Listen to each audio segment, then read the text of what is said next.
সুপ্রিয় ছাত্রছাত্রীরা, আসসালামু আলাইকুম। অনলাইন ক্লাসে তোমাদেরকে স্বাগত।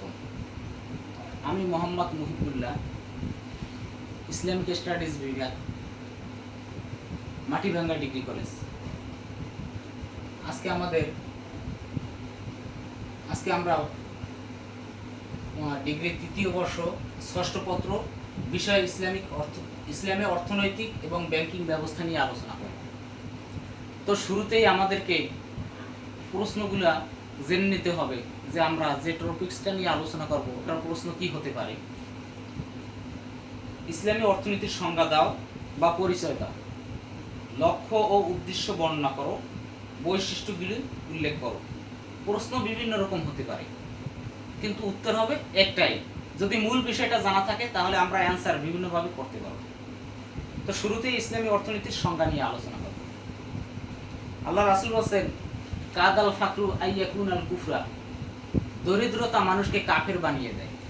যেহেতু ইসলাম is a complete code of life, ইসলাম পরিপূর্ণ জীবন বিধান, তাই ইসলামে অবশ্যই অর্থনীতি নিয়ে আলোচনা করেছে। তো শুরুতেই আমরা সংজ্ঞা জেনে নেই। ইসলামী অর্থনীতির সংজ্ঞা দিতে গিয়ে মোহাম্মদ বিন হাসান তুসি এর ভাষায় তিনি বলেছেন, ইসলামী অর্থনীতি হচ্ছে পারস্পরিক সহযোগিতা, বৃত্তি ও জনকল্যাণের বিজ্ঞান। মুসলিম দার্শনিক ইবনে খালদুন ইসলামী অর্থনীতির সংজ্ঞা দিতে গিয়ে আল মুকদ্দিমা গ্রন্থে বলেছেন, ইসলামী অর্থনীতি হচ্ছে জনসাধারণের কল্যাণের সাথে সম্পর্কিত বিজ্ঞান। মাওলানা মুহাম্মদ আকরাম খাঁ তিনি বলেন, সহযোগিতা ও অংশগ্রহণের ভিত্তিতে জাগতিক সম্পদ সংগঠিতকরণের মাধ্যমে যে মানবীয় কল্যাণ অর্জন করা যায় সে সম্পর্কিত জ্ঞানই হচ্ছে ইসলামী অর্থনীতি। উনি একটা ইসলামী অর্থনীতিতে একটা বিজ্ঞানের সাথে সাথে একটা জ্ঞানের সাথে তুলনা করেছেন। Doctor M A. মান্নান তিনি ইসলামিক অর্থনীতিবিদ।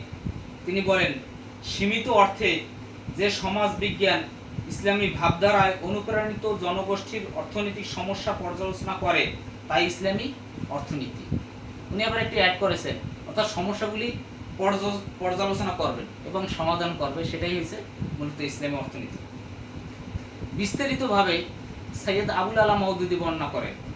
তিনি বলেন, সমাজ ও সংস্কৃতির কর্মবিবর্তনের গতিকে অব্যাহত রেখে মানব জীবনের বুনিয়াদী প্রয়োজন যথাযথভাবে পূরণ করার ব্যবস্থা করা এবং সমাজের প্রতিটি ব্যক্তিকে স্বীয় যোগ্যতা ও প্রতিভা অনুযায়ী ব্যক্তিসত্তার কর্মবিকাশ ও পরিপূর্ণতা অর্জনের অবাধ সুযোগ সুবিধার সৃষ্টি করার কাজ যে শাস্ত্র করে থাকে তাই হচ্ছে ইসলামী অর্থনীতি।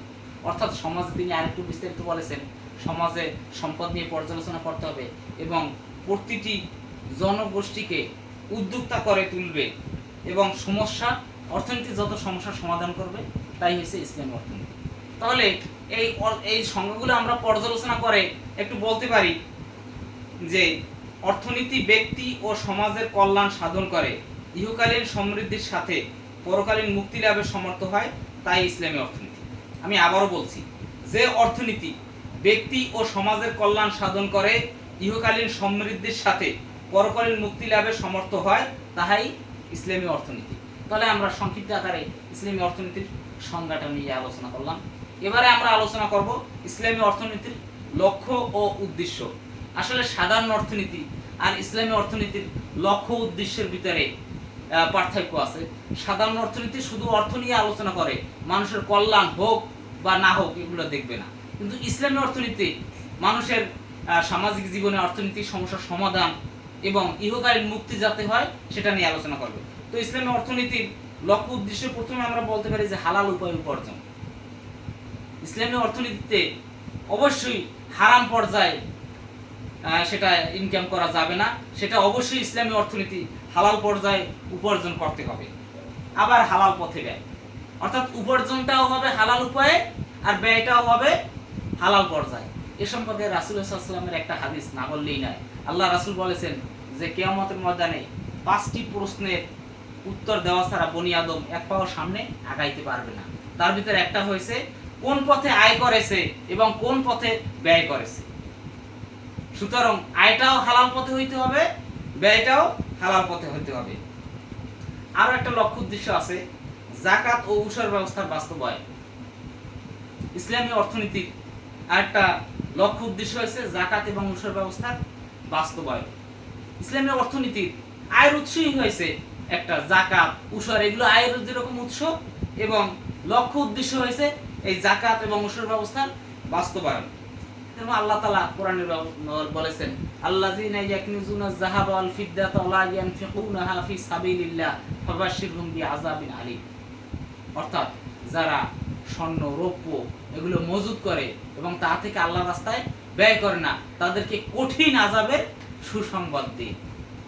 তাহলে ইসলামী অর্থনীতির লক্ষ্য ও উদ্দেশ্যের ভিতরে একটা থাকবে যাকাত আর উসর ব্যবস্থার বাস্তবায়ন। তো উসরটা একটু বলা দরকার, উসরটাও এক প্রকার যাকাত, এটা হচ্ছে ফসলের যাকাত।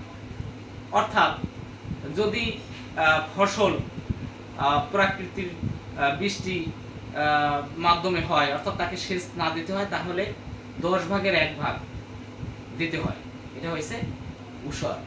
আর যদি কৃত্রিম উপায়ে পানি দিয়ে, সার কীটনাশক দিয়ে ফসল ফলাতে হয়, তার 20 ভাগের 1 ভাগ যাকাত দিতে হয়, এটাকেও উসর বলা হয়। আরেকটা ইসলামী অর্থনীতির লক্ষ্য উদ্দেশ্য আরেকটা হয়েছে ইসলামী ফাইন্যান্সিয়াল প্রতিষ্ঠা করা। অর্থাৎ শুধু সমস্ত প্রতিষ্ঠান, ব্যাংকিং বা বীমা সেক্টর যে সুদভাবে পরিচালিত হবে, সুদীভাবে পরিচালিত হবে তা না। ইসলামী অর্থনীতির আরেকটা উদ্দেশ্য হচ্ছে যে ইসলামী ফাইন্যান্স এবং ব্যাংক প্রতিষ্ঠা করা। অর্থাৎ টাকা মূল্যের ভিত্তিতে বিমাগুলো প্রতিষ্ঠিত হবে, সুদ মুক্তভাবে ইসলামী ব্যাংকসমূহ প্রতিষ্ঠিত হবে, এটাও ইসলামী অর্থনীতির একটা উদ্দেশ্য। আর একটা উদ্দেশ্য ন্যায়সঙ্গত রাষ্ট্রীয় হস্তক্ষেপ। অর্থাৎ আমরা সমাজে দেখতে পারি কালোবাজারি, মজুদদারি, মুনাফাখোর, যে এদের যে প্রভাব, এই প্রভাব যেন বিস্তার না করতে পারে, এতে সরকারের বা রাষ্ট্রীয় হস্তক্ষেপ কামনা করে, এটা ইসলামী অর্থনীতির একটা লক্ষ্য ও উদ্দেশ্য। সমাজ থেকে বেকারত্ব দূরীকরণ। ইসলামী অর্থনীতির আর একটা উদ্দেশ্য হয়েছে সমাজ থেকে বেকারত্ব দূরীকরণ। যেহেতু বেকার হয়েছে সমাজের অভিশাপ, কিন্তু সেই অভিশাপকে যদি আমরা কাজে লাগাইতে পারি তাহলে সেটা আশীর্বাদে পরিণত হয়। আমি শুরুতেই একটা হাদিস বলেছি যে কাদাল ফাকরু আইয়াকুনাল কুফরা, অর্থাৎ দরিদ্রতা মানুষকে কাফের বানিয়ে দেয়। অর্থাৎ দরিদ্র যদি কেউ থাকে, তার অর্থনৈতিক অবস্থা যদি ভালো না থাকে, সে একসময় আল্লাহকে গালিগালাজ করে, সে একসময় কুফরে পরিণত হয়ে যায়। সুতরাং ইসলামী অর্থনীতির একটা উদ্দেশ্য হচ্ছে সমাজ থেকে বেকারত্ব দূরীকরণ আর নতুন নতুন কর্মসংস্থান সৃষ্টি। ইসলামী অর্থনীতির আর একটা লক্ষ্য উদ্দেশ্য হচ্ছে নতুন নতুন কর্মসংস্থান সৃষ্টি। আল্লাহ রাসূল এ ব্যাপারে গুরুত্ব প্রদান করেছেন এবং কর্মসংস্থানের সৃষ্টির প্রতি গুরুত্ব আরোপ করেছেন। আমরা সবাই সংক্ষিপ্ত আকারে একটা বিষয় বলি যে আমরা সবাই জানি যে কাঠুরিয়ার গল্প। আল্লাহ রাসূল তাকে কি করেছে? কাঠুরিয়াকে ভিক্ষা দেয় নাই। তিনি বলছে তোমার সম্বল কি আছে? তিনি বলছে আল্লাহ রাসূল আমার একটা কম্বল আছে, কম্বলটা নিয়ে আসো। কম্বলটা বাজারে বিক্রি করে আল্লাহ রাসূল তাকে একটা কুঠার কিনে দিয়েছে, যাও সহজে কামাই করে খাও। তাহলে দেখা যায় যে ইসলামী অর্থনীতির আরেকটা উদ্দেশ্য আছে নতুন নতুন কর্মসংস্থান সৃষ্টি। আরেকটা বিষয় বলি, আল্লাহ রাসূলের কাছে একজন সাহাবী আসছে, আল্লাহ রাসূল তাকে 1 দিরহাম দিয়েছে, বসে যাও তুমি এটাতে থেকে বাজারে গিয়ে আমার জন্য একটা বকরি কিনে নিয়ে এসো। ওই সাহাবী বাজারে গিয়ে তিনি ওই টাকা দিয়ে 1 দিরহাম দিয়ে বাজারের শুরুতে একটা বকরি ক্রয় করেছেন। এবার অপেক্ষা করতে রয়েছে। বাজারের শেষ পর্যায়ে যখন দেখেছেন যে বকরিতে দাম বেশি, তিনি 1 দিরহামে একটা বকরি বিক্রি করেছেন। প্রথমে কিনেছেন 2টা বকরি, এবার একটা বিক্রি করেছেন। তো আল্লাহ রাসূলের কাছে এসে তিনি একটা বকরি দিয়েছেন, 1 দিরহাম ফেরত দিয়েছেন। তো আল্লাহ রাসূল বলছে যে তুমি কি করেছো? তুমি কি কোনো অসাধু উপায় অবলম্বন করছো? বলছে আল্লাহ রাসূল না, আমি এইটা করেছি। তো আল্লাহ রাসূল তার জন্য দোয়া করেছেন যে আল্লাহ তাআলা তোমার জ্ঞান বুদ্ধি বাড়াই দিক, তোমার ধন সম্পত্তি বাড়াই দিক, তোমার বুদ্ধি বাড়াই দিক, তোমার ব্যবসায় বরকত দান করুন। তাহলে বোঝা যায় যে ইসলামী অর্থনীতির আরেকটা মূল উদ্দেশ্য হয়েছে নতুন নতুন কর্মসংস্থান সৃষ্টি। এরপরে আমরা একটু ইসলামী অর্থনীতির বৈশিষ্ট্য নিয়ে আলোচনা করব। ইসলামী অর্থনীতির একটা বৈশিষ্ট্য হচ্ছে বাইতুল মাল। অর্থাৎ ইসলামী অর্থনীতিতে বাইতুল মাল থাকবে আয়ের উৎস। এই বাইতুল মাল সর্বপ্রথম আল্লাহ তাআলার রাসূল গঠন করেছেন। আল্লাহ তাআলার রাসূল বাইতুল মাল প্রতিষ্ঠা করে ঘোষণা দিয়েছেন, হে মদিনার মানুষ শোনো, আজ থেকে যদি কোনো স্বামী তার স্ত্রীকে এবং তার সন্তানকে ইয়াতিম রেখে দুনিয়া থেকে চলে যায়, তাহলে তার স্ত্রী এবং সন্তানের ভরণ পোষণ আমি আব্দুল্লাহর ছেলে মুহাম্মদুর রাসূলুল্লাহ সাল্লাল্লাহু আলাইহি ওয়াসাল্লাম নিজের কাঁধে তুলে নিলাম। তিনি বাইতুল মাল প্রতিষ্ঠা করেছেন। তিনি বাইতুল মাল থেকে বেকারদেরকে বেকারত্ব ভাতা দিয়েছেন। বয়স্ক, অসহায়, মহিলা, পুরুষ সকলকে তিনি বাইতুল মাল থেকে সহযোগিতা করেছেন। আর এই বাইতুল মাল পরবর্তীতে হযরত ওমর রাদিয়াল্লাহু তাআলা আনহু, আবু বকর রাদিয়াল্লাহু তাআলা আনহু পর্যায়ক্রমে সমস্ত সাহাবীরা বাইতুল মাল সংরক্ষণ করেছেন, বাইতুল মালে অর্থ সংগ্রহ করেছেন এবং বাইতুল মাল থেকে ব্যয় করেছে। তাহলে আমরা বলতে পারি ইসলামী অর্থনীতির যে বৈশিষ্ট্য থাকবে তার ভিতরে একটা থাকবে অবশ্যই বাইতুল মাল থাকতে হবে। ব্যক্তি মালিকানা, ইসলাম সমাজতন্ত্রবাদ পছন্দ করে না, যে আবার পুঁজিবাদও পছন্দ করে না। অর্থাৎ ইসলামী অর্থনীতির বৈশিষ্ট্যের একটা থাকবে ব্যক্তি মালিকানা।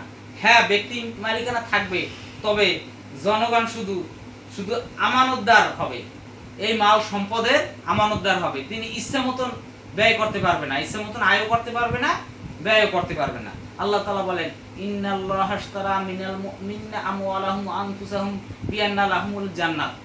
নিশ্চয় আল্লাহ তাআলা মুমিনদের জান এবং মাল জান্নাতের বিনিময়ে খরিদ করে নিয়েছে। তাহলে ইসলামী অর্থনীতির বৈশিষ্ট্যের ভিতরে দ্বিতীয় যেটা থাকবে সেটা হচ্ছে ব্যক্তি মালিকানা।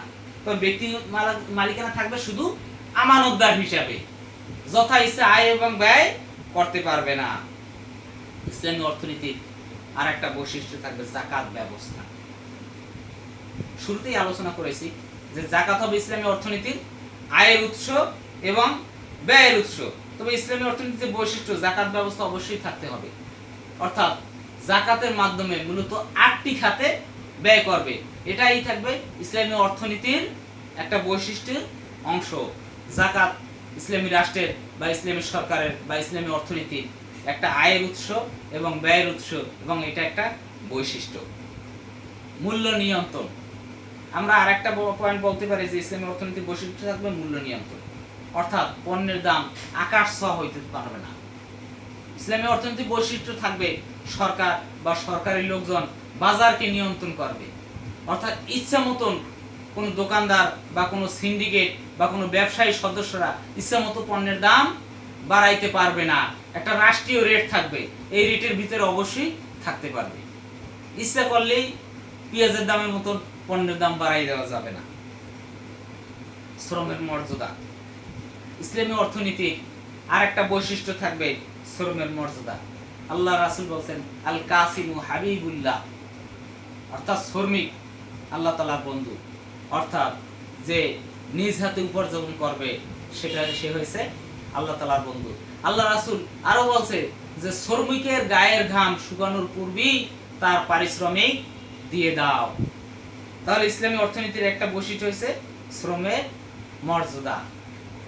আল্লাহ রাসূল আরো বলেছেন যে নতুন নতুন কাজ, যে ওই ব্যক্তিকে আল্লাহ তাআলা পছন্দ করেন যে তার হাতের ছোঁয়ায় সুন্দর সুন্দর জিনিস, নতুন কিছু আবিষ্কার করে তৈরি করতে পারে। তাহলে ইসলামী অর্থনীতির বৈশিষ্ট্যের ভিতরে আরেকটা থাকবে শ্রমের মর্যাদা। সর্বশেষ আমরা বলতে পারি ইসলামী অর্থনীতির বৈশিষ্ট্য থাকবে অর্থনৈতিক সাম্য। অর্থাৎ শ্রম যার মজুরি তার, অর্থনৈতিক সাম্য। আমরা বিভিন্ন জায়গায় কলকারখানায় দেখতে পাই যে শিশু শ্রমিক নিয়োগ দেয়। তারা কি করে, শিশু শ্রমিকের মাধ্যমে যে কাজটা করায় তাদের পারিশ্রমিক সঠিকভাবে দেওয়া হয় না। তো ইসলাম তা নয়, নারী পুরুষ, ইহুদি খ্রিস্টান মুসলমান সকলের শ্রমের মর্যাদা থাকবে সমান। অর্থাৎ একজন মুসলমান বা একজন পুরুষ যদি কলকারখানায় ঘন্টা 50 টাকা হিসেবে খাটে, একজন নারী হোক বা একজন অন্য ধর্মাবলম্বী হোক, তারও ঘন্টা রেট থাকবে 50 টাকা। তাহলে আমরা বলতে পারি ইসলামী অর্থনীতির বৈশিষ্ট্যটা থাকবে অর্থনৈতিক সাম্য। তাহলে আমরা শেষ পর্যায়ে এসে বলতে পারি যে অর্থনীতি মানুষের ইহকালীন মুক্তি এবং পরকালীন কল্যাণ সাধন করে, তাহাই হয়েছে ইসলামী অর্থনীতি। আর ইসলামী অর্থনীতির লক্ষ্য উদ্দেশ্য হচ্ছে হালাল উপায়ে উপার্জন, হালাল পথে ব্যয় এবং বিভিন্ন রকমের সমাজে অস্থিরতা থেকে অর্থনীতিকে নিয়ন্ত্রণ করবে সরকার। আর ইসলামী অর্থনীতির বৈশিষ্ট্য বাইতুল মাল, ব্যক্তি মালিকানা, জাকাত ব্যবস্থা, মূল্য নিয়ন্ত্রণ আর শ্রমের মর্যাদা, অর্থনৈতিক সাম্য। এগুলো তোমরা আসলে অল্প সময়, সংক্ষিপ্ত সময় এই বিস্তারিত বিষয় নিয়ে আলোচনা করা যায় না। আমি মূল পয়েন্টগুলো আলোচনা করলাম, তোমরা বাসায় বিস্তারিত বইগুলো, নোটগুলো দেখে নেবে। তো সুপ্রিয় ছাত্রছাত্রীরা, তোমাদেরকে একটা বিষয় না বললেই নয়, তোমরা একান্ত প্রয়োজন ছাড়া বাহিরে যাবে না। বাহিরে যদি একান্ত যেতে হয় তাহলে মাস্ক পরে বাহিরে যাবে। আর যখন বাহির থেকে আসবে তখন অবশ্যই সাবান বা ডেটল দিয়ে হাত ধোবে, অযথা কারোর সাথে হাত মিলাবে না। তোমরা সুস্থ থাকো, সুন্দর থাকো, তোমাদের সুস্বাস্থ্য এবং দীর্ঘায়ু কামনা করে শেষ করছি।